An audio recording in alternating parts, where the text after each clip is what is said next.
All right, y'all, let's have some fun.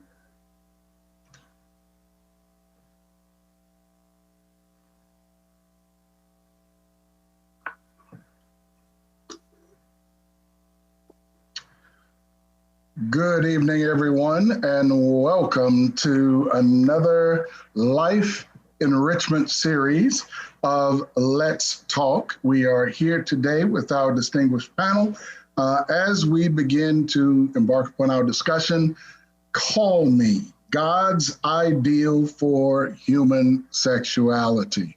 I'm joined today by a very distinguished panel. We have first and foremost Ms. Kai Hodges. Kai is born and raised in Oakland, California. She's a math major from Oakwood University.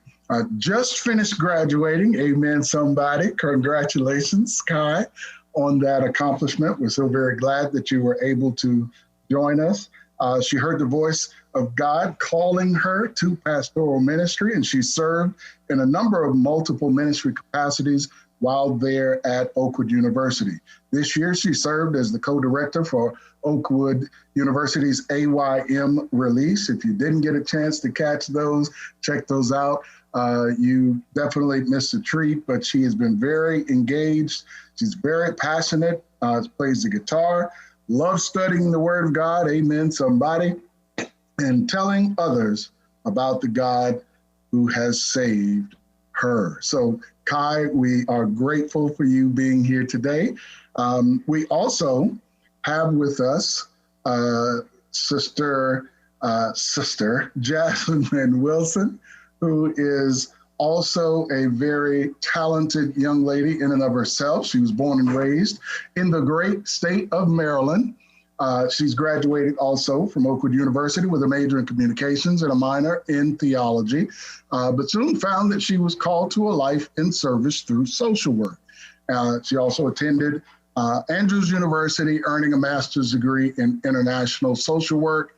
And during this time, she found her passion and became a founding member of the Andrews University International Center of Trauma Education and Care, with which she's traveled the world providing trauma education and counseling. She's currently serving as a clinical therapist for child and family psychological services in Kalamazoo, Michigan. She's eager to share the awareness of trauma, but more importantly, the beautiful message of healing that God provides in the midst of a storm.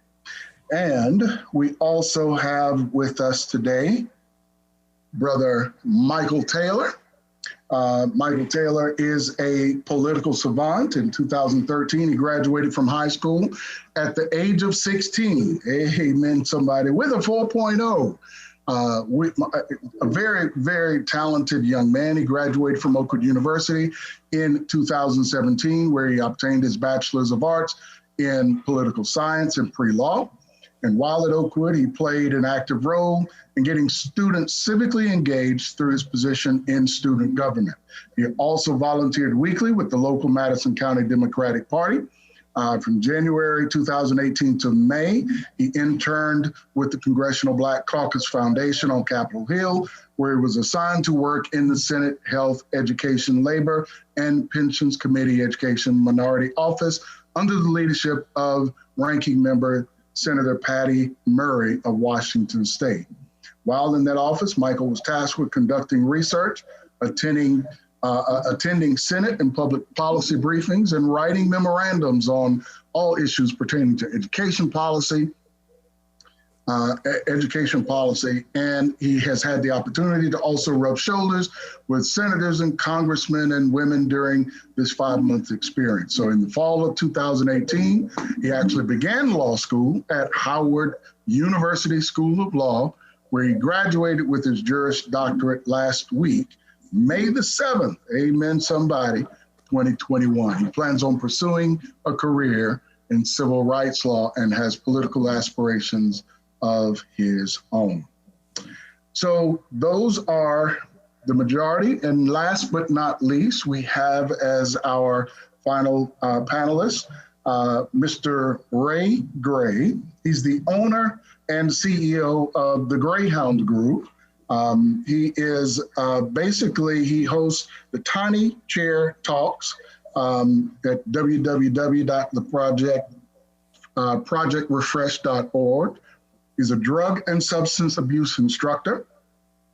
He does peer mediation for clean teens, motivational speaker as well, mental health professional, and does a number of things along the lines of conflict resolution, trauma, positive parenting, motivational intervention, and cognitive behavioral therapy. He is very, very active there in his community, and also an avid, does quite a bit of presentations and motivational speaking throughout the communities that he serves. So we are extremely grateful for each and every one of our panelists. We thank you guys for being here with us. And so today we're going to dig into it. We have, for those of you who are not familiar, well, let me say this first. As we embark upon this Let's Talk, I'm hoping truly that those of you who have joined in with us, that you are ready to have a conversation.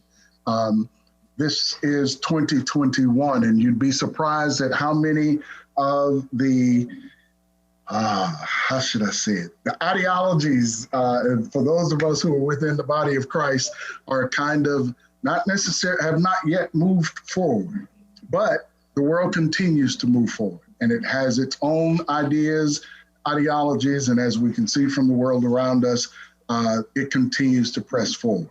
So today we're going to be talking about, there's several months ago, a video came out by a young artist by the name of Lil Nas. For those of you who are not familiar, you can go out there and Google it, go out to YouTube, you can pull the video up and you can make yourself familiar with the content. But just to give you a little bit of a backdrop, I'm going to share just a few of the screenshots. This was quite a provocative video, but in an effort to make sure that we are being sensitive to our diverse audience, we want to make sure that we are setting the stage. So the video begins with what is to be a depiction of the Garden of Eden. There's a transcription here on the video. It actually has an image of a snake coming down the tree to speak to this young man who, of course, is supposed to be, I guess, playing the role of Eve. As you continue to move through the video, there are several other scenes where he is in bondage. He's in an arena, and there's a lot of taunting and those that are looking to for him to be destroyed. He meets this angel, and it continues to go on. Eventually, he's seduced, finds his way to hell, and as a result, in the course of this young man's life, and in reality, we see him basically surrendering himself in this stead, as you can see from the image here on the screen, promoting the satanic or Luciferian lifestyle or what have you. So I'm going to come off of that for the time being, because I think we can begin our discussion right here. If we need to come back, we can, but just for kicks and giggles, let's start right here. Panelists, let's talk. First impressions when this video first came out. What were your thoughts? What were the perspectives that each of you had? And I'll open the floor and you guys can take off from here. For me, it was immediate concern. Concern for what it is that I saw, concern because this young man is widely popular and has a huge following. So I immediately knew what that meant. And what that meant to me was the fact that we would be having a lot of these topics, conversations and discussions, which I was absolutely correct, both from individuals of ranging in ages, from young to older adults trying to find out what's going on. It's common. Not only did you share that video on the satanic symbol, but it is said that he also has human blood in the sole of the shoes. He made 666 pair only. So there's some significance in that. And the price for each shoe is $1,018. Not certain what the numbers signify, if there is any type of symbolism there. But just the fact that the symbol, the human blood, 666 pair of shoes, for me, it was great concern. And I just knew I had to be ready and prepare myself for these types of conversations. So that was my first impression, immediate, great concern. I would say my true first impression was just, wow, that's bold. I think especially like mainstream artists, you very rarely see such a out front, like typically like things that are of this nature are very masked and very like, oh, well, if you look at this symbolism and this symbolism, then you can get to it. But this video is just very apparent in its message, very upfront about where it was going and the message that it wanted to get to the audience within its images. And so just like Ray said, I kind of girded up the loins to have these types of conversations and to really take a deeper look as to, where we are right now as a society, and to truly and potentially make some really serious changes in how we are addressing the things that our youth are seeing within the media. I wanted to just add in a little bit here because my first impression was also one of surprise, not because I'm someone who, to be honest with you, I haven't seen the video, but I read articles about the video. And in the articles, I was able to get the descriptions. And I was like, at first I was in disbelief because it seemed as if, as it pertains to this artist, Lil Nas, he already had attention. If you remember back in 2019, he came out with a song, Old Town Road. And during that time period, he came out, I believe, as bisexual, and people across, the mainstream media, people in the celebrity world, were all hailing him as brave, courageous for doing this. Then we fast forward to, I believe it was this Super Bowl or either this year's Super Bowl or the last year, he came out with a Super Bowl ad with Billy Ray Cyrus. And it was a comical ad with the same Old Town Road song. And so he seemed to be riding this wave of popularity with a lot of people embracing him for his style that seems to be breaking norms. This is someone, just by their appearance, you wouldn't think of soft or pop star, but then you start to hear him in terms of his story and what how he describes himself. And so that, I think that rose a lot of eyebrows for people and caught a lot of attention. But now it seems as if, he's just trying to up the ante. How can I now capitalize further on the attention that I've already obtained? And when I look back, I think of the cliche saying, there's nothing new under the sun. We've been down this road before, although it hasn't been specifically about, human blood and shoes.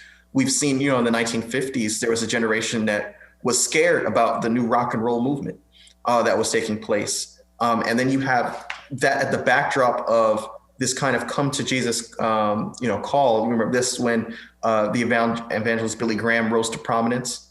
A lot of people were becoming, I guess folks in the suburbs were becoming more fearful of corrupting influences because of the strong hold that rock and roll seemed to have among younger generations. Then you fast forward to the 1980s, so you go to 1985, and you have this band group, Twisted Sister, making an appearance before a Senate committee hearing. And the topic of discussion, remember Tipper Gore, Al Gore's wife, was leading the discussion. And they were really trying to get at this rock and roll group as to why they were exposing children, young people, to very hard and suggestive themes that would expose their minds to corrupting influences. And, as a result of that hearing, of course, now we have the rating system. Parental advisory is now written on certain music. But what was interesting was that the band pretty much left that hearing, scot-free because of the First Amendment arguments they were able to create on their behalf. And then you look at Katy Perry's, I remember when, you know, she created the music video Dark Horse. That was something also where we said, well, she's now playing with themes of the Bible now as it pertains to Lucifer falling as a fallen angel and all these things. And so we've been down this road before, generation after generation.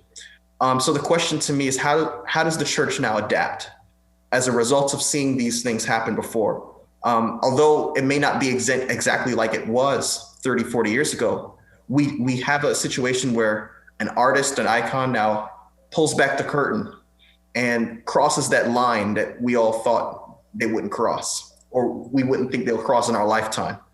And then the question is, how do we now allow young people to discern for themselves what is in alignment with the Word of God so that they can make decisions that reflect Christ's character more? We're in an era now where streaming music, streaming videos, movies are now accessible to 5-year-olds. I know we talked about this before we went live. You know, it's not like it was 20 years ago. You have parents who may give their child a phone or a tablet and have no clue as to what their child is being exposed to. I know myself, my first time hearing this song, Call Me By Your Name, was by watching someone on TikTok dance to it. That was the first time I heard this song. You know, and my first impression was, this is a really catchy tune, you know, and I couldn't leave. I kept thinking about it throughout the day without me actually acknowledging that, you know. So I think those are things we have to consider moving forward. Kai? Yeah, I agree with all of you. It was kind of a shock when I first saw the video, but before I watched the video, I actually watched Lil Nas X's explanation of the lyrics to the song. So when I listened to his explanation, I was like, well, the video can't be as bad as everybody's saying if he's just telling a story of a night that he had over last summer when COVID started. But when I watched the video, I was thoroughly surprised because the story that he's telling, while I can see some of the themes matching up, it doesn't elicit that amount of explicitness shown in the video. So yeah, I was just thoroughly shocked. And like Michael said, it does seem like he's really trying to up the ante. Like he's really embracing this culture of like, I can be who I want to be. But because of that, I can go all out. I don't have to hide who I am. And if this is what I want to do, then that's what I'm going to do. So it's interesting, Kai, that you said hide. And Jasmine alluded to that earlier. Again, you're right, Jasmine. They used to try to put hidden messages to make you want to go back and find clues to make it make sense. Now I call it hidden in plain sight. So it's literally there, you see it, and now you don't have to do the research to put the clues together. You're just researching what it is that you saw. And Mike, you said that nothing is new under the sun. Well, I kind of added a semicolon, and I add now, the sun got hotter. You see, so it's remixed. You know, back in my days, they had 1,000 drugs, period. Now there's over 1,000 strands of marijuana alone. And not to mention all the other things all the other drugs, the candies, the Skittles, and all that, they're coming in so many different forms that we as parents now, we have to ask them, okay, is that really Skittles? Let me taste one of them things. You see what I'm saying? We have to go there. We really have to do that. So yes, it's why we are caught off guard. We really shouldn't be. You know what I'm saying? It's one of those things where it's just like, I really don't get caught off guard much, but when I do, it's like, wow. You know, so.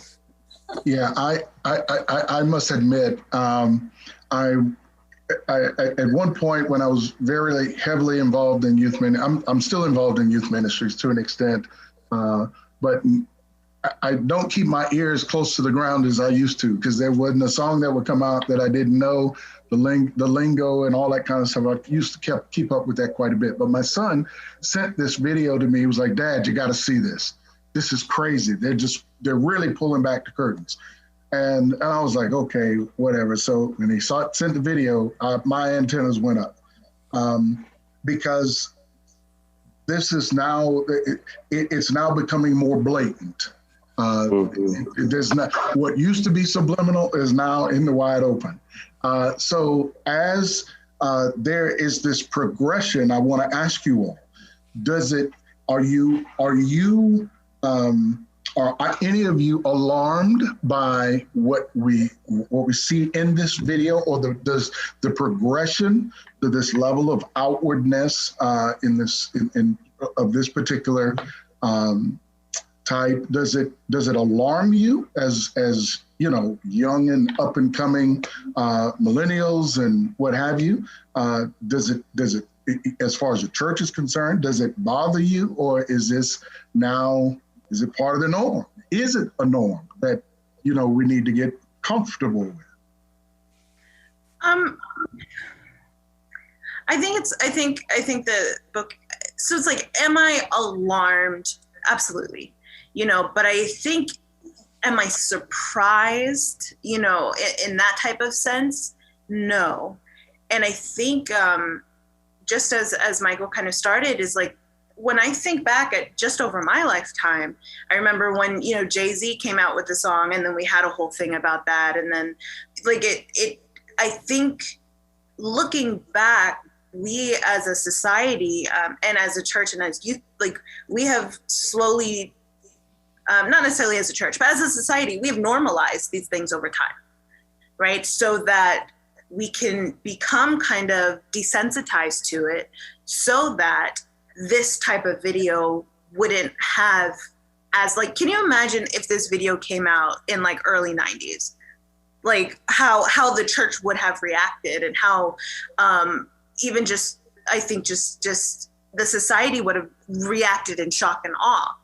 But we are no longer that same society. And we have slowly, as a media, as ratings have changed, and as what has been deemed as appropriate to be put on TV, to be put on media, as access has grown, as we have more access through our phones and through our tablets to different things, and we are exposed to more, it has been desensitizing us to the point that something like this could come out, and that a very large population would be comfortable with it. I think if I'm alarmed, I think I'm alarmed more so at how normal it is within the society that we currently live in. Yeah, much like you, Jazz, you know, given the work that you and I do, it's almost like you and I are somewhat desensitized just by default, because we deal with trauma on an everyday basis. You know, I support my young people between the ages of 8 and 20 as an intensive in-home therapist. So we've created a space where now the kids don't come to us, we go to them. So I service kids in the homeschool in the community. I have the nature of this, the service intensive. So I have the kids who are going to jail, coming back from jail, going to group home, coming back from group home, or otherwise their behaviors are so severe and intense, they cannot stay in the setting in which they live. And we have to create spaces where I teach the parents to understand the culture of the kids, and teach the kids how to understand, with your disability, you have to be able to mitigate, manage, and share when you can't, or you feel like you're at an odds and you cannot manage with the person in which you live. So I too have become desensitized. What do I mean by that? I'm dealing with kids who, an 8-year-old on my caseload put a razor in candy during Halloween, and kids got cut up in their mouths. And so nothing, what, it was funny. I'm dealing with kids who had at 8 years old, had relations with a dog. Like, these are things that we're seeing. These are not things that I'm reading. I'm dealing with this. So when I see stuff like that, like Jazz says, I'm not surprised. I'm just like, wow, we're here. You see what I'm saying? I had a 14-year-old that tried to have relations with his grandmother. Now, and again, like, this is what I'm dealing with on a daily, weekly basis. And it just gets more and more intense. We're here in a time of COVID. More kids with mental health crisis than ever. Nowhere to go. You see what I'm saying? So we're here. And to your point, Elder Watkins, that kind of raises a question for me. I wrote down a couple of questions. And one of them was, as Adventists specifically, there's a generational split between those who believe that we need to think and believe like early Adventists did, while others believe we need to change with the times. So here's my question. Where's the common denominator, and where do we draw the line? Again, we have Christians who are watching that video, and are we homophobic if we say that's too much? If we're watching that same video with one of our friends who are bisexual, gay, queer, or even embracing that lifestyle, even though they may not identify as such. And I say, after watching that video, wow, that was much. He went a little too far. am I homophobic now? Because that seems to be the way that things are going now. Like, I ain't bad for sharing how I feel, or I should shut my mouth and feel guilty for raising my concern when something so blatant is coming out, when we have a younger generation and kids who could be negatively influenced by what it is that they see. So that's kind of where I am, kind of along the lines of what you raised. And I'm extremely curious to hope that the chat room is going bananas right now, the Watkins, with a whole bunch of questions and comments about that, because what we're, like you said, maybe above the age of 18. What are some of the younger generation thinking? Like, are we tripping for being surprised, shocked, wowed by what we're seeing? Like, are we, you know what I'm saying? Like, what's going on in their heads? So that was my question. You know, are we supposed to be like how it was way back in the days where, you know, things were, are we supposed to accept it now? And what does the future look like? That's where I'm at. Help me out.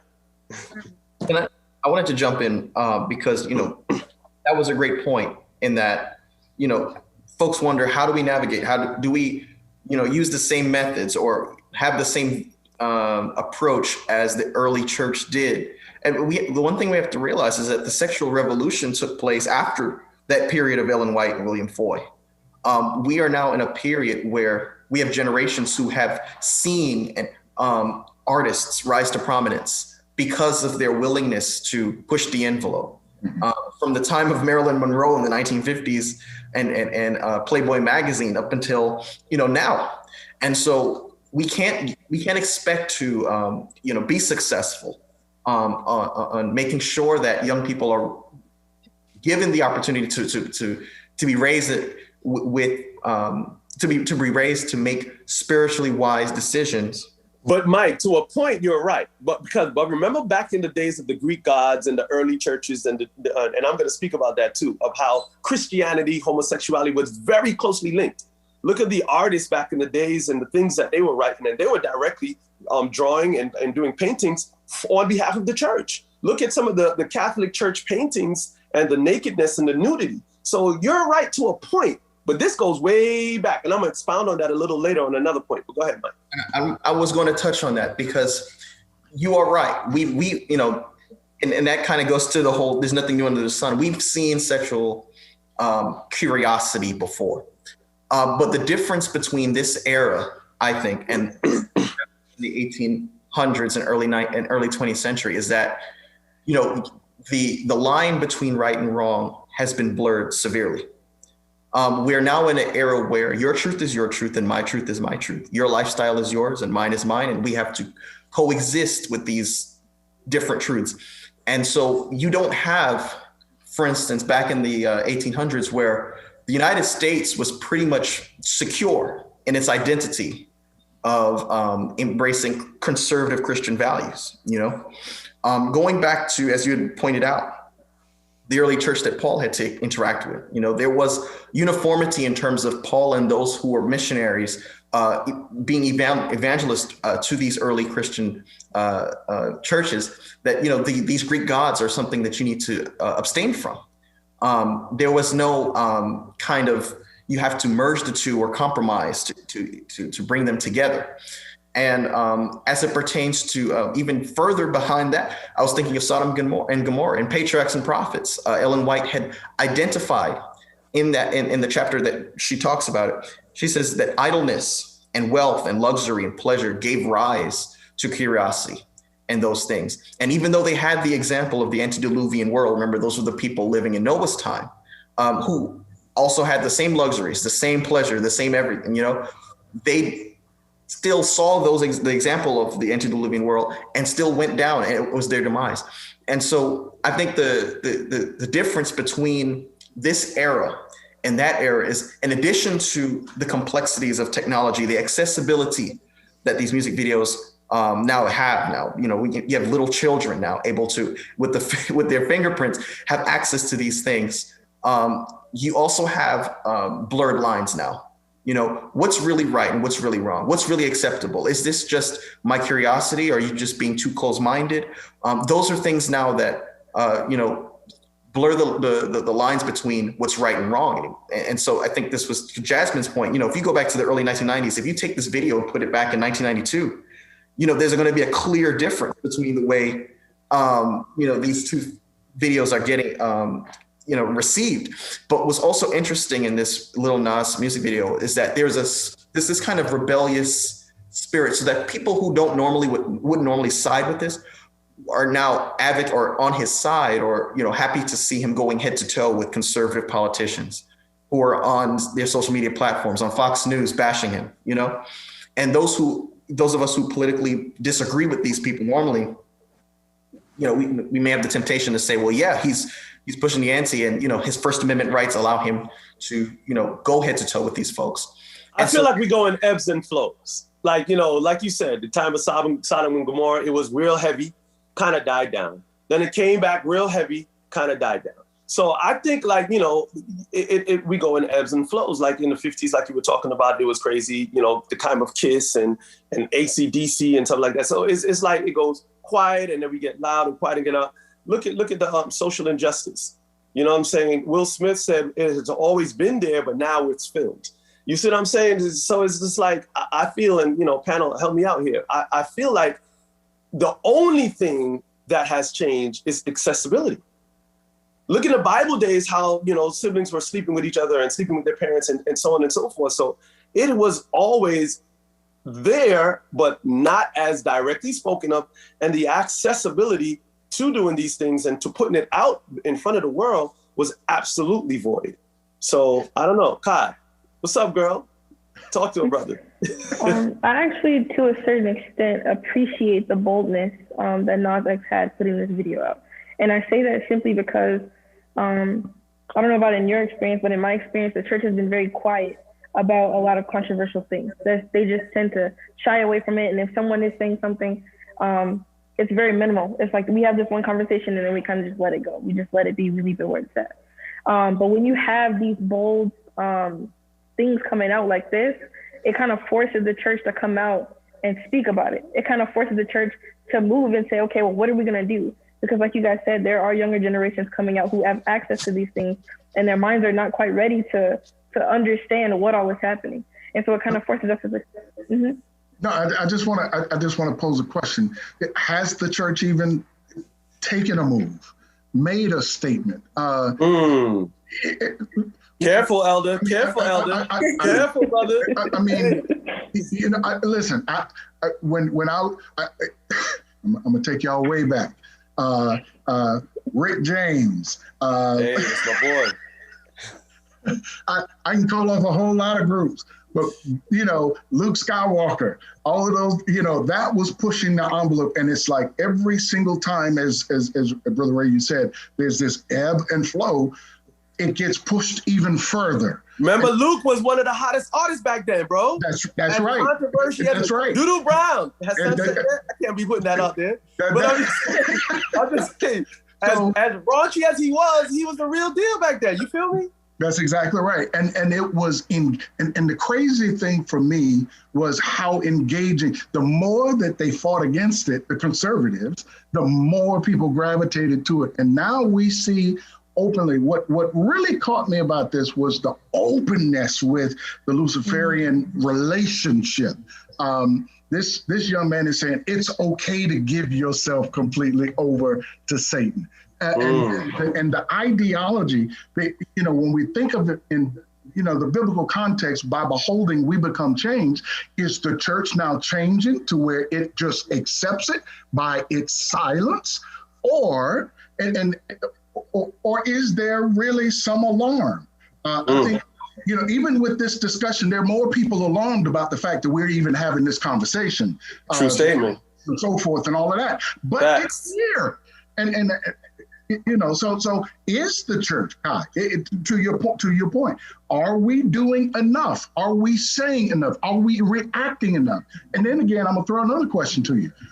What about y'all's generation? Is this just cool? Is just another form of just simple expression? Does everybody just need to truly understand Nas's story and therefore just accept it? Or do we really align ourselves with what is an ideal for how God intended for us? I really want to bring it back to what Michael was saying, because while I do think there's no argument that we are more able to, things are more accessible. That's what I'm looking for.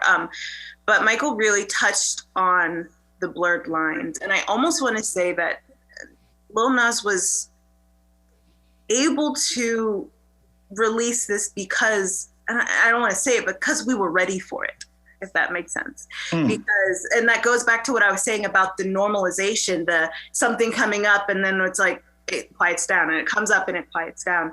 And when we talk about the blurred lines, and Michael, I think you were saying something right before Ray jumped in, was how we talk about like the conservative views on television and Fox News and that type of thing.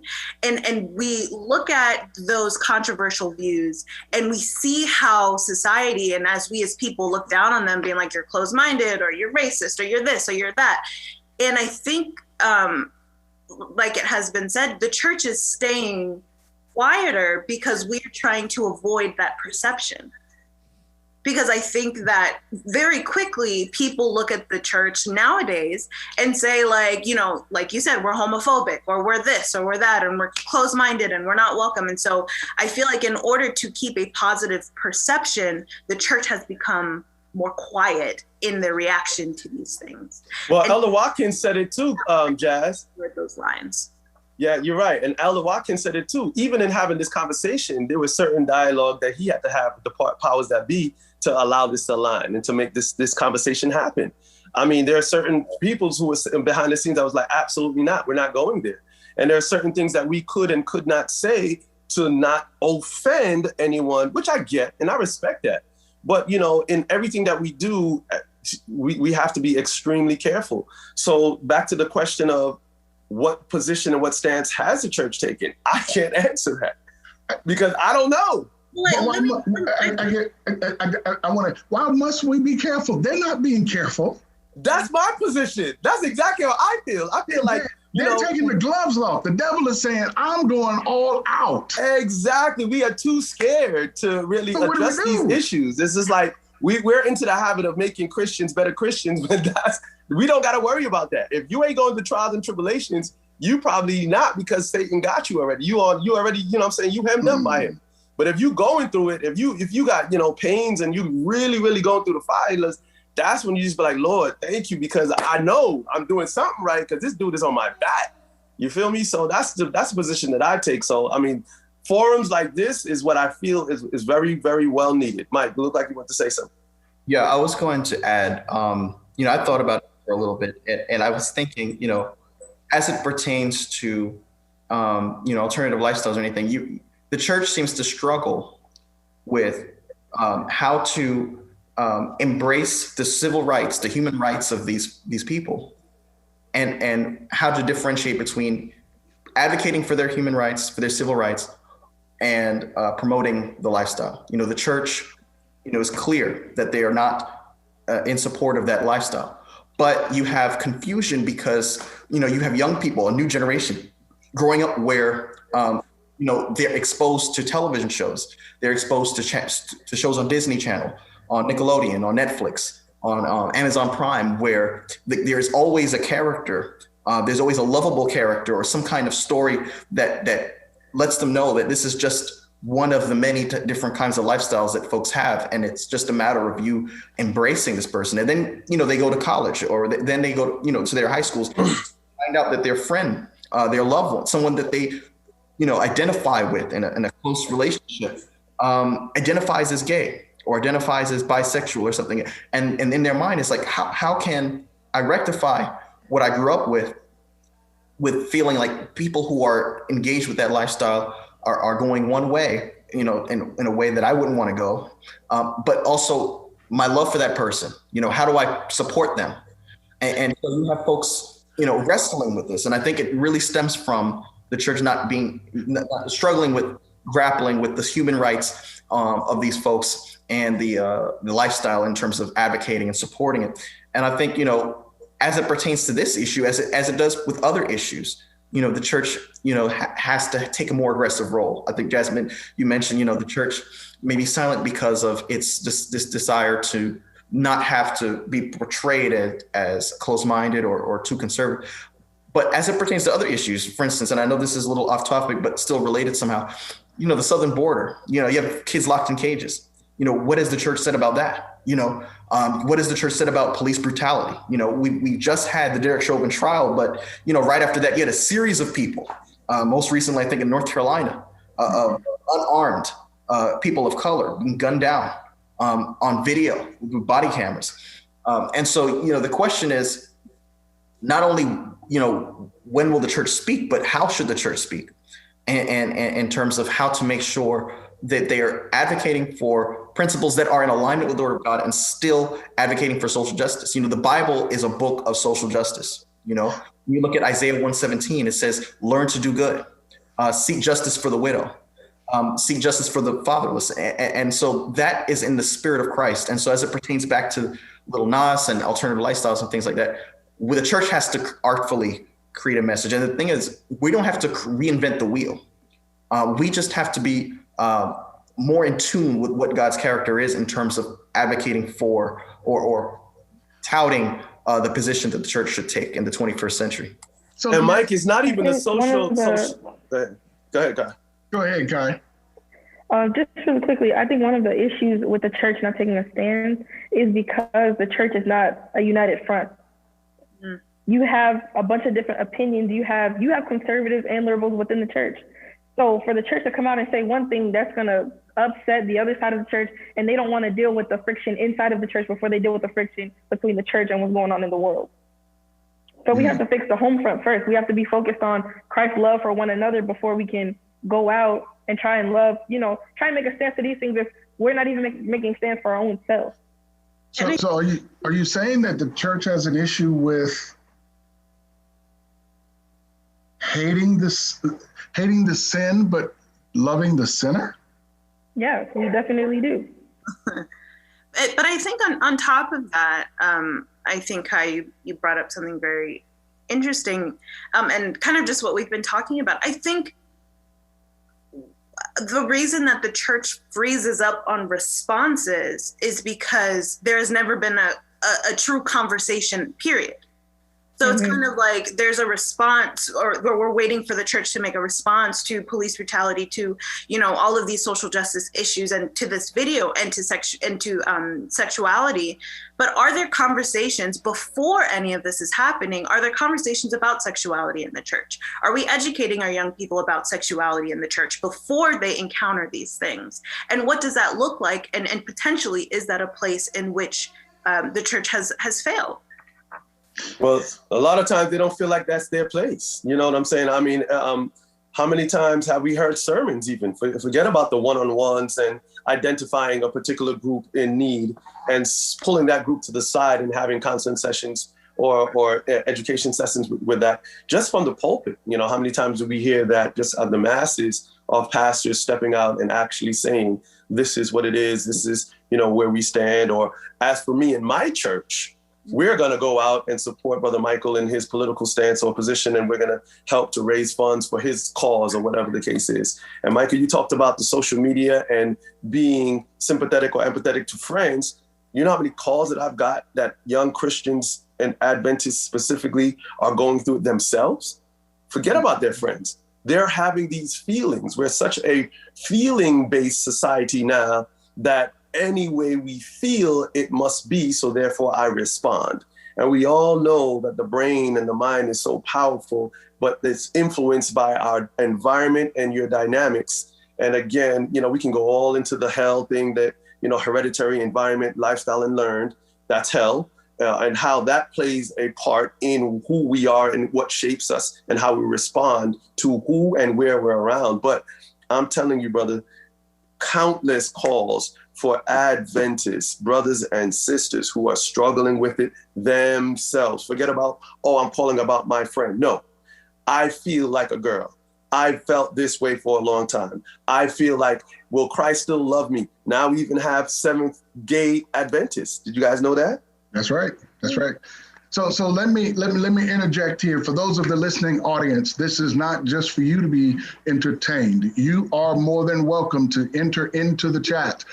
They're either on YouTube, if you're watching us live on our YouTube channel at Ebenezer Productions, or on Facebook Live. We want your questions. This panel is game, as you can see. They are not shy, very talented. The Lord placed them in our hands, and we're so very grateful for them engaging us in this regard and this discussion.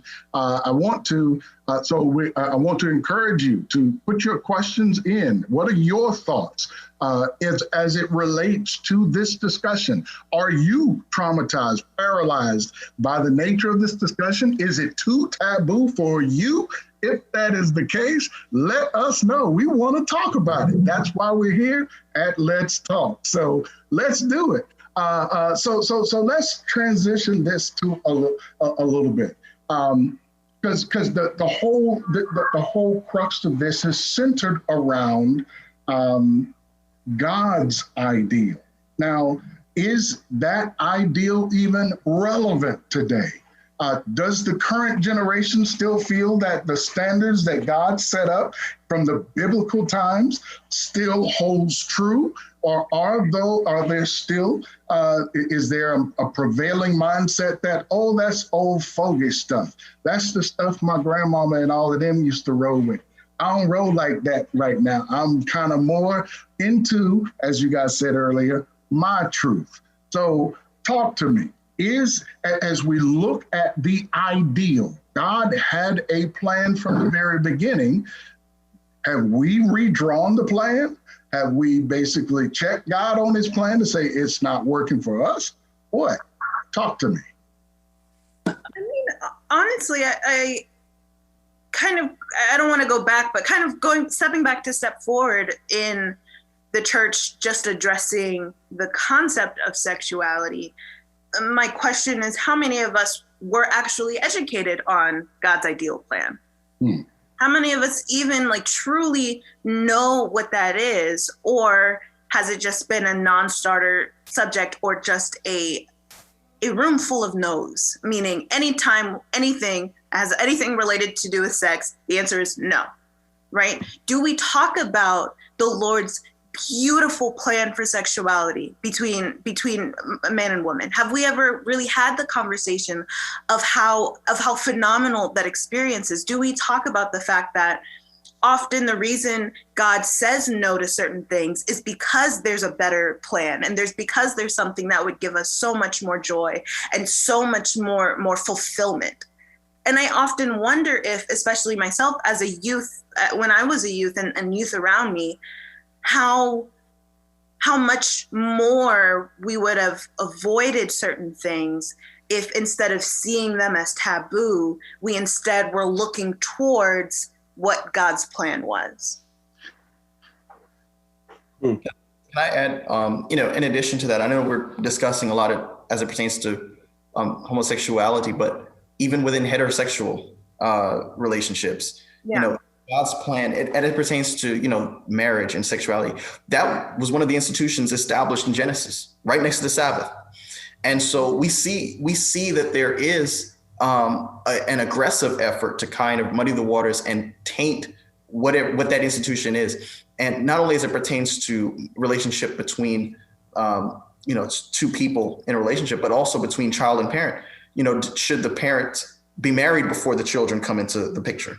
That's something that also, something we should consider as it pertains to this conversation. Yeah. So there's a question that just came in. What are some concrete steps the church can take to address what the young people, both in and out of the church, are facing? Forums like what we're doing now.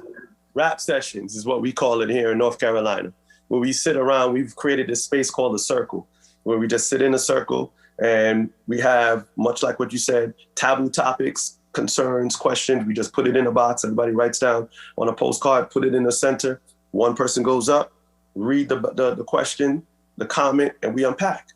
It's church without that tradition of four walls. And oftentimes we do have a pastor, one of the youth pastors, or an elder, and someone who's there to, speak from that position. Sometimes we have counselors and therapists such as myself.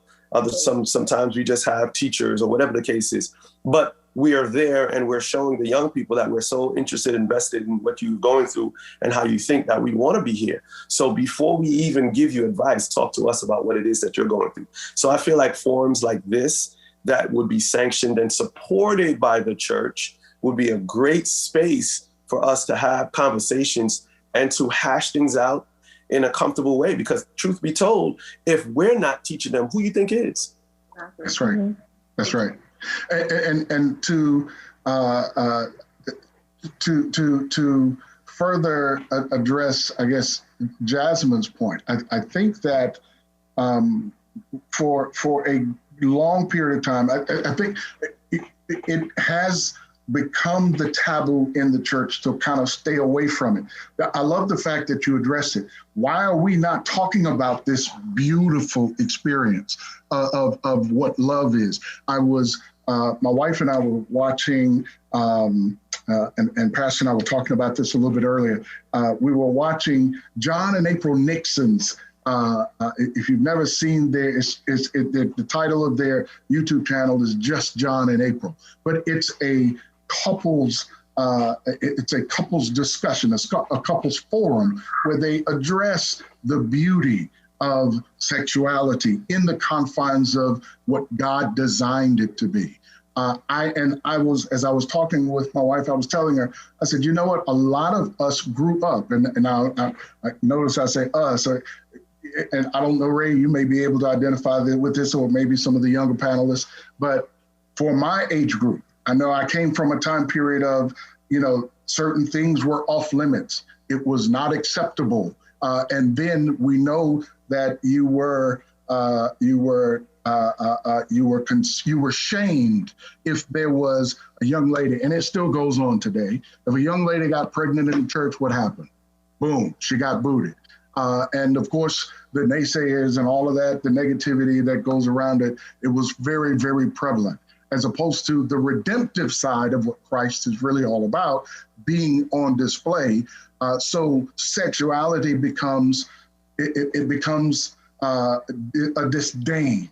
So we don't talk, unless you are married, of course, it's frowned on.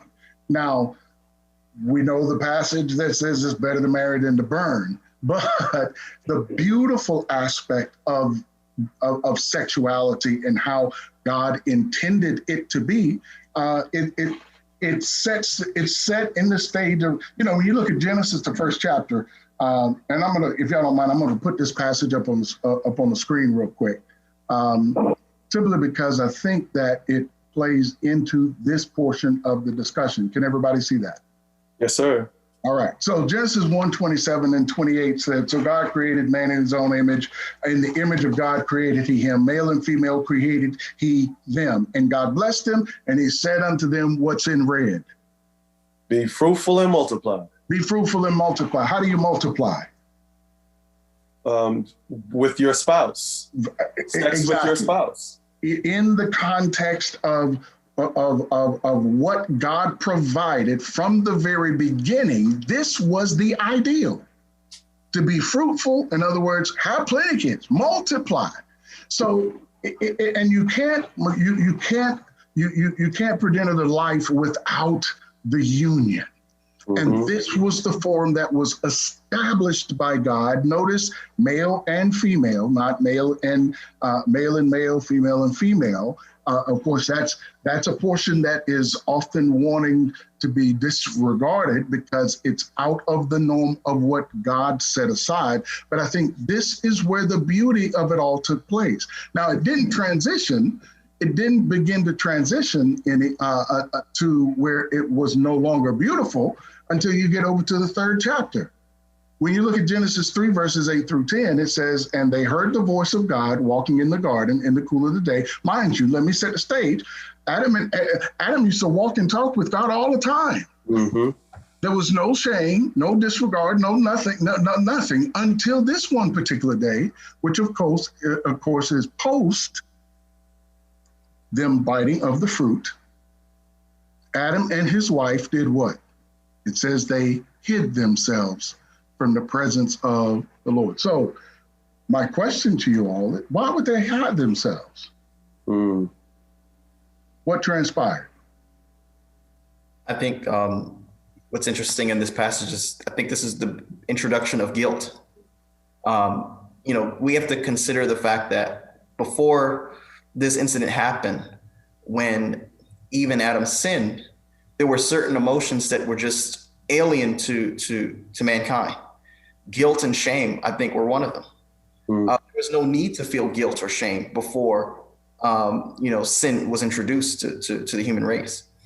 And so I think, the fact that there was a knowledge of, I did something that was contradicting God's character. I did something that was against what he explicitly told me to not do. That is what caused the reaction, I think, to hide. Folks don't hide when they have nothing to be ashamed of or nothing to be afraid of. Right. Folks hide as a way to defend themselves and to escape retribution and consequences. And so, we see the same thing today. We see folks hiding in different ways. They may engage in an action, an activity, and then when the consequences come, they seek for ways to avoid the consequences of their actions. And I think it's the same thing going back to the Garden of Eden. I think it's interesting that you verbalize that, because hiding in different ways from the various sins, and it's very telling in the church when somebody begins to drop off. There's a change of some things happening. Right now, we've got a generation of young people that's getting ready to transition from home, their normal environment, and getting ready to transition to go off to what? Getting ready to go off to college. That first taste of freedom and this and the new experiences and enjoying life and all of that kind of thing. And they will make some decisions that will put them in what? Shame. And therefore the same thing. So the cycle continues to go on, and we have to give credence to where it actually resides. Okay, so we've got another question just came in. Do you think the church is more focused on the right behavior rather than the root of the person and what they are going through? Oh, that's a great question. Panelists, what say? Wow. Unfortunately, I feel like they're more concerned, or it's easier to address what's done rather than the reasons behind it. A lot of things that I tell my daughters is I look less for excuses, but I want an explanation. When you do something, don't give me an excuse, explain why you did it, because that would determine where I go from there. And oftentimes if they're honest, you know what?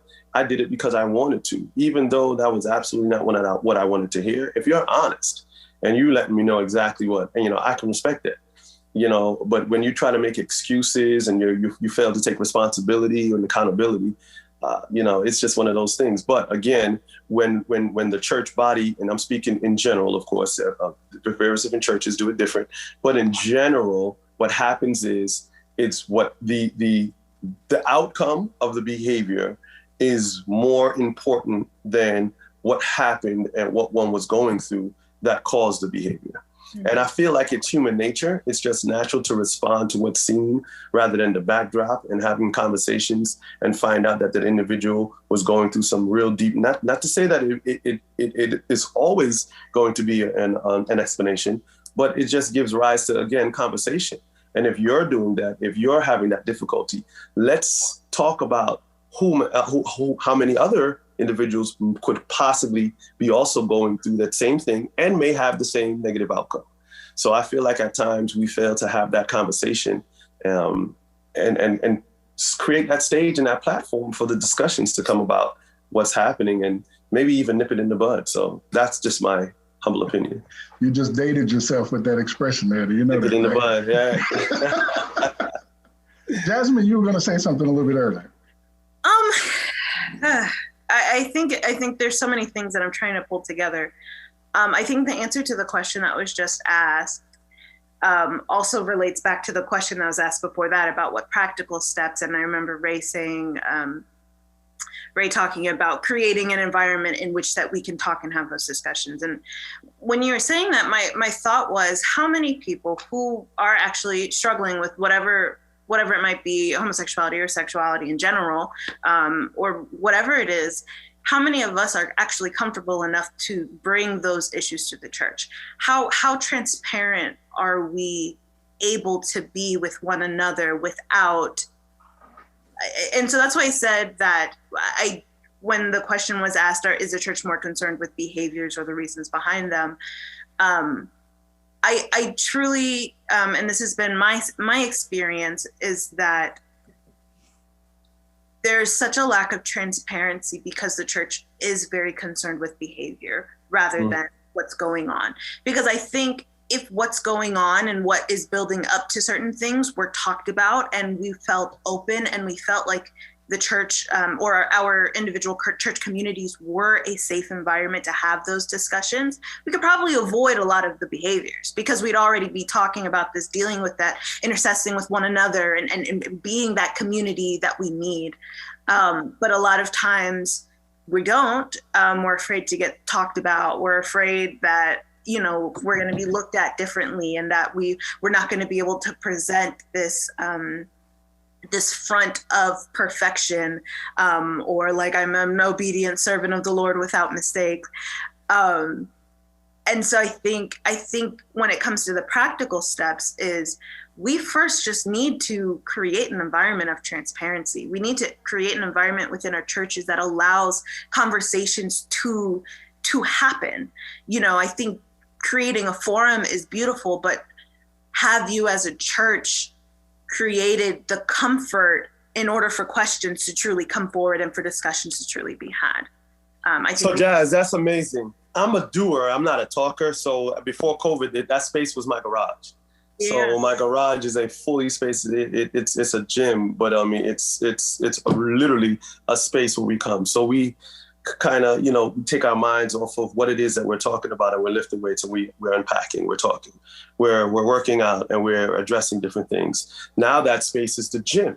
So rather than waiting for the church, we decided to just make something happen. So in the time of COVID, even everyone's like, man, I can't wait to get back together. I can't wait for this. People have been Zoomed out.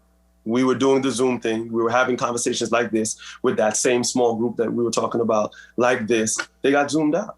So conversations with like-minded individuals, whether you were struggling with homosexuality, this music, you know, just should I play football on the Sabbath? Like literally anything, we were having these spaces. So we wasn't saying that it was the church because, you know, we can't always wait for that church. But instead of having that circle idea that I talked about in the church, we're now having it in the gym. So now I can say, yo, we're meeting up in the gym. And they will more likely come out. So the first time that we had it, we had 20 people.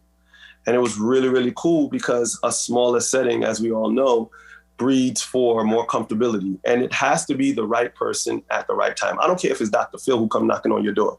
If you ain't ready, you ain't talking. Right. You know what I'm saying? And that goes back to, you know, people don't care how much you know until they know how much you care. Relationship building, Jazz. So much like what you talked about, you know, where it's great to have, we have this space where you can come. That's cool. But if I don't know you, if I ain't feeling you, I ain't rocking with you. If I can't trust that you're going to keep my mess to yourself and keep it in our space, what's said here stays here, I ain't rocking with you. But then again, the more I sit back and see you talk, because that's what young people do, think about it. People are really, if you're not trained, you're listening to what kids are saying. But the trained individual knows you have to listen to what the kids are doing. We will sit here and have conversations and we will articulate by virtue of words spoken.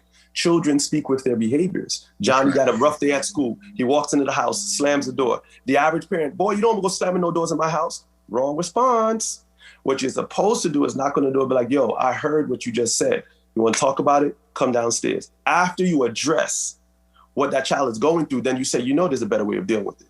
Please don't slam my door the next time. You see how that works? So that's much like the church where we attack Johnny and be like, oh, you slamming the doors. No, what happened with Johnny? You didn't see his face? You didn't see the tears? You're going to just overlook that and talk about what he did? So that's what we got to. So Jazz, I love what you said. Right. And it all goes back to even education sometimes, because the average parent didn't know that that's how kids speak. You know, they're sitting right next to each other. They're texting emojis. They're texting fruits, no words. We know what that means. You see what I'm saying? So you have to understand the language and the culture of what's happening. And like I said early in the beginning, know your audience. Yeah. So go ahead, Kai. Michael, whoever. Okay. I think one of the things also is that we need to be more comfortable with breaking out of tradition. So I know, like, if you come into the house and you slam a door, your parents are going to say, hey, don't slam my doors. But that's what their parents said to them. And that's what their parents said to them. So they don't know any different ways to respond to that. And I know that in the church, I was taking this class and they're basically telling us like what the different systems of the church are for.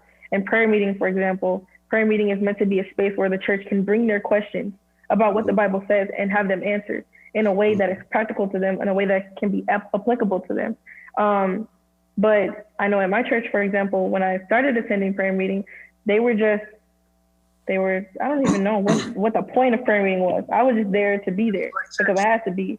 They're just there and there's like 6 people there because nobody's interested in talking about, you know, what armor David wore. Like, who cares? Like, we're going through real life stuff.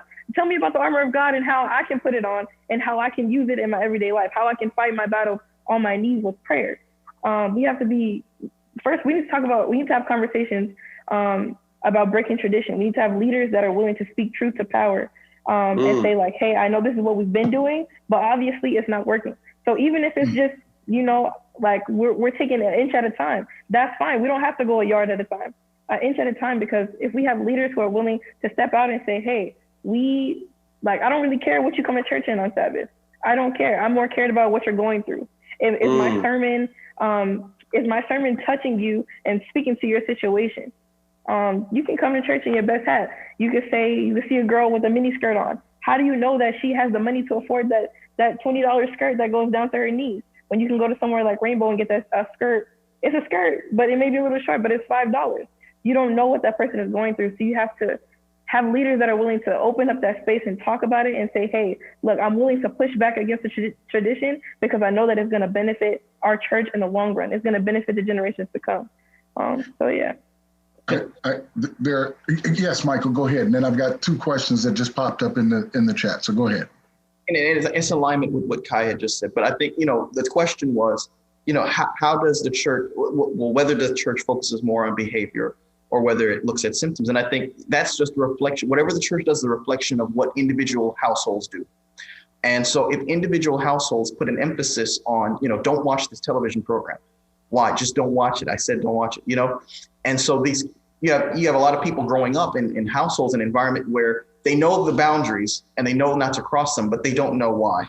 And so when the opportunity comes for them to go into the next phase of life, undergraduate career and beyond, now the floodgate is open now, and the opportunity that didn't exist before is now there to go in out of curiosity, see what the other side has to offer.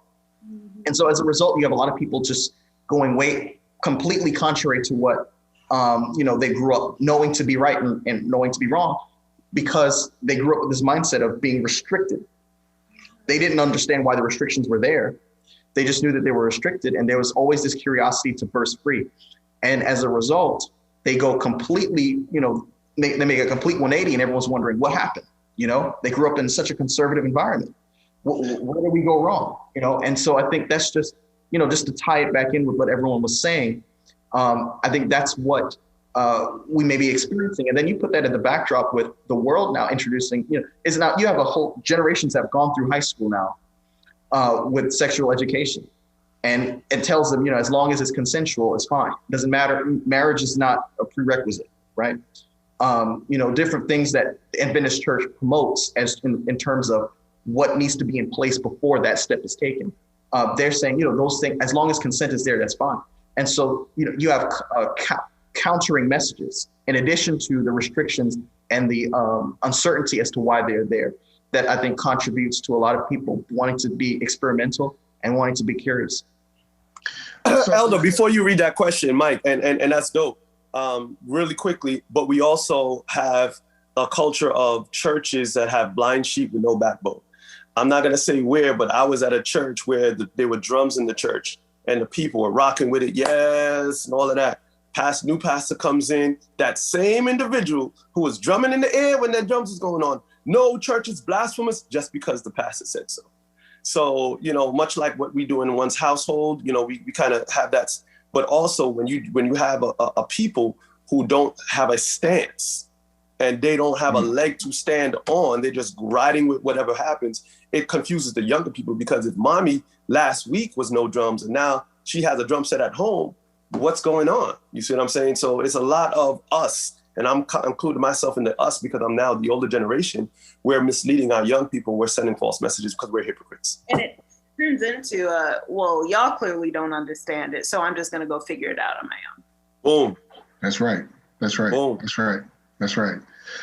Okay, excellent. I love the dialogue. Okay, so there is a question, and I'm gonna, that says, please define the term sexuality as discussed on this forum. Anybody want to take that one, and then I'll move on to the next one. I'm gonna hand that to the politician. Well, I think as we're talking about sexuality, we're talking about, the relationship between two folks who want to engage in a erotic relationship with one another.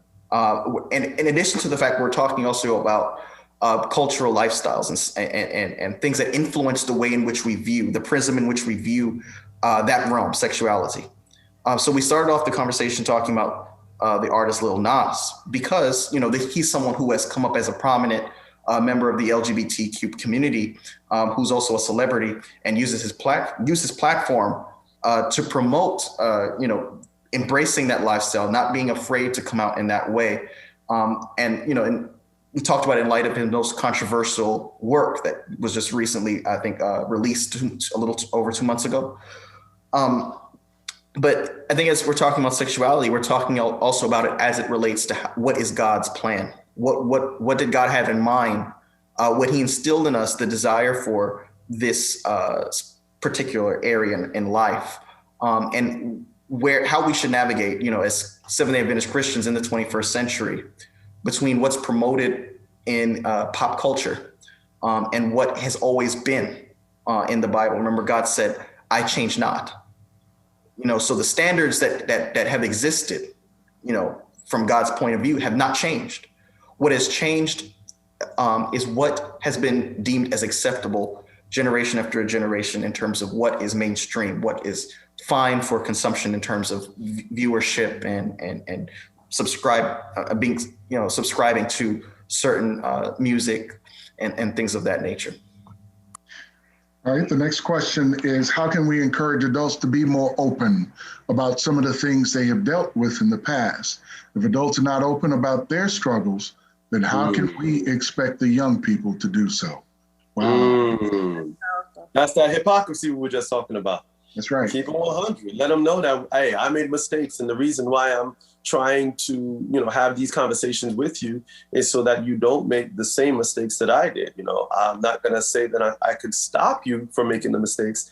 I just want to give you education, information, and allow you to still have, just like Christ gave us, free will, but knowledge, and, the understanding of which path you take, the red pill, the blue pill, whatever, what's going to be at the end of the tunnel after you make your decision. So just keep it 100 with your children. I mean, like I said, a child will respect you more when they realize that even though your issues were 20 years removed, you still had issues and you found a way to navigate through it. And I appreciate you sharing with me. Now I'm going to make my own decision, but just be there for me. That doesn't mean that you got to agree. I teach my kids all the time. There's a difference between agreeing and understanding. My dad never told me that he loved me because his dad never told him that he loved him. But as you grew, as we built a relationship, you knew better. So I understand, but I don't agree, bro. You can't give me that. And I think, because I think the question is like, what can we do to encourage adults being more open? I think Kai really hit it when she said, we need leaders that are not afraid. We truly do. And we need, and not just our leaders. It starts with people who are not afraid of their past and are not afraid of how they've grown from it. And they're not afraid of the perception of who they were and the route that took them to who they are now and who they are now, in Christ and crucified. Jasmine, what you're talking about is testimony. Absolutely. Absolutely. But I think yes, absolutely testimony. But I think we also need individuals who are okay with the testimony that isn't finished yet. I think we are so used to people being like, I did this and all that, and but now I'm here and I'm saved and praise the Lord, I'm healed. But what about the people who are on the journey and in progress? Like, well, where are their testimonies or their hopes? Acceptable. Absolutely. I think we are afraid to not be finished. We are afraid. I heard what you just said, and I must say that was quite disturbing to me, from a standpoint. Not that I have a problem with what you said, but I'm thinking about it in the larger context of church. We've got congregations full of people that look at, because now they're in and they've turned their life around, that's it, the end of the story, but the rest of it has yet to come to fruition. So I would hope and pray that we begin to have individuals who aren't afraid, who will put down the facade, if you will, and be transparent. When I was at Oakwood University, I was part of a group called Art and Soul, which is a poetry group. And we had this show every year, and it's a little polarizing, but it's called The Naked Show. But it was called The Naked Show in terms of transparency, where everyone brought those things that you just don't talk about, and we put it on stage.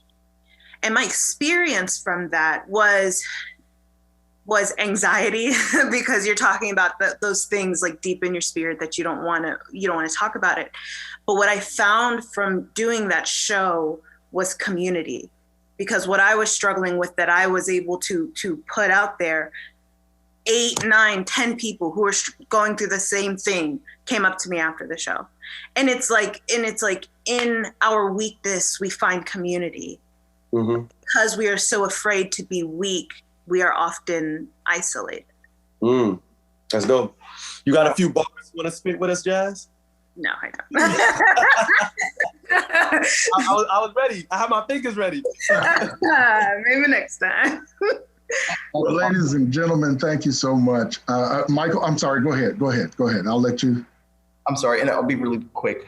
I know that, in almost every church, there seems to be a group of people who are ultra conservative, always pointing out the hidden meanings in certain movies, the hidden meanings in certain songs, and different things like that. And so when you actually look and listen to, the background that they may have had, a lot of these folks have struggled with the very things they're trying hard to uncover and to point out and to, bash over the head. And so the transparency that we've been talking about also applies. It's something that has to be a conscious decision. We can either go one or two ways. We can either say, look, I'm vulnerable. I had this weakness. This is how I overcame. Or we can take the alternative route and say, anything that resembles what I just got out of, I'm going to do my best to be a vehement opponent to it. I'm going to, I don't care who it offends. I'm going to point it out. I'm going to, and that, and it will turn a lot of people off. And, the Bible and Ellen White's writings and anything else that's a supplemental work all points to the idea of using our testimony, as Jasmine pointed out, to point out vulnerabilities that we've had, so that people can have more faith that they too can overcome these things. And as a result, they're drawn to your weakness. And Jasmine, you pointed out with your experience with Art and Soul. No one is drawn to someone making them feel condemned and beaten over the head. No one naturally is drawn to that. But we're drawn to the same message, but if it's presented in a way where, less of, a hierarchical, condescending way, but more of, let's get through this thing together. Thank you for sharing that. Thank you, Brother Michael, for sharing that. Jasmine, Kai, Brother Ray, thank you so much for your contributions. This has been a very, very dynamic discussion, and I'm so very grateful to have been a part and that you all have chosen to be here with us. For those of our viewing audience, we'd like to say thank you for taking the time to be here with us. I hope and pray that you have garnered from this conversation that the ideal is still, as was stated a little earlier, God does not change. His ideals for us does not change. But it is necessary for us as we live here on this earth that we are understanding and that we're forgiving, we're compassionate. We have to exemplify the characteristics of Christ himself. He was understanding. He dealt with those in the street, those who were considered the bane of society. And he made every bit of effort to be able to redeem them and restore them. And as a church, if we forget about the redemptive, restorative aspect of what Christ came here to this earth to do, then all that we're doing right now is for naught. So I would encourage each and every one of us, those of you who are listening, those on the panel, to keep in mind as we engage. Everybody has a story that has led them along the path. And as Jasmine eloquently stated, the story is not finished. So I had a man say to me one time, don't put a period where God puts a comma. And in that stead, as we begin to look at sexuality as a whole, whether it be alternative lifestyles or the traditional, that we are very mindful that God is still writing a lot of our stories, both young and old. It is for us to take as we overcome, as we have come this far by faith, that we reach back, we share with those that we've come in contact with, share to them the hope that we have, and that God will provide a way for us to continue to be able to overcome.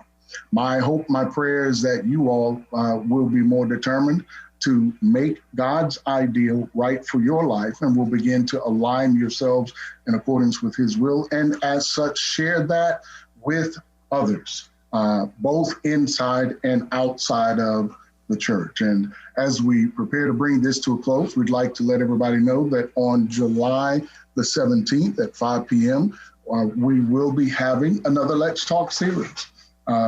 We will get that out. We will continue to promote it. We hope and trust that this will not be the last. Brother Ray, Brother Michael, Sister Kai, and Jasmine, that you guys will tune in as well. But we appreciate and applaud each of you for your participation today. We solicit you to continue to tune in to support us here at the Ebenezer Seventh-day Adventist Church for our Life Enrichment series, Let's Talk. Our next one, our next youth and young adult one will be in the near future. We will let you know when that is. But on July the 17th at 5 p.m., we're going to be dealing with finances. So thank you very much for this time. We hope you've been blessed and have found this to be very beneficial. Again, thank you to our panel, distinguished individuals. We pray that God's blessings will be upon each and every one of you in your life path and on your journey with God. Be safe, God bless, and thank you all for tuning in. All right, peace.